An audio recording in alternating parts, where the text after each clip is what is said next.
વિસ્તારમાં દીપડો દેખાવાની ઘટના બાદ તંત્ર સંપૂર્ણ એક્શન મોડમાં આવ્યું છે। અમદાવાદ શહેરના મેયર હિતેશ બારોટે આજે અસરગ્રસ્ત સોસાયટીની રૂબરૂ મુલાકાત લઈ પરિસ્થિતિની સમીક્ષા કરી હતી।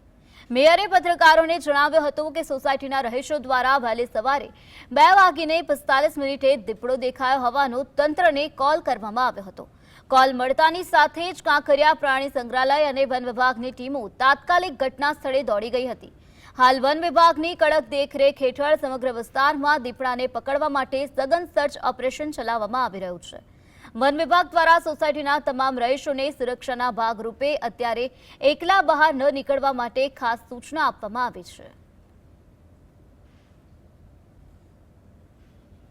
ફૂટેજ પણ આપણે જોયા છે।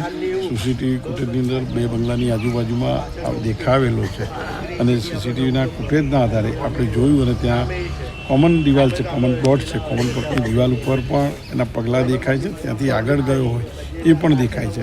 અત્યારે ટીમ દ્વારા ચેક કરાવી રહ્યા છીએ અને ચેક થયાથી એને તાત્કાલિક ધોરણે પકડી લેવાય અને સોસાયટીના લોકો વોકવેમાં ના નીકળે એ પણ કહેવામાં આવ્યું છે। સોસાયટીના લોકો પોતાની સેફટી માટે 2 વ્હીલર પર પણ ના જાય એ હિતા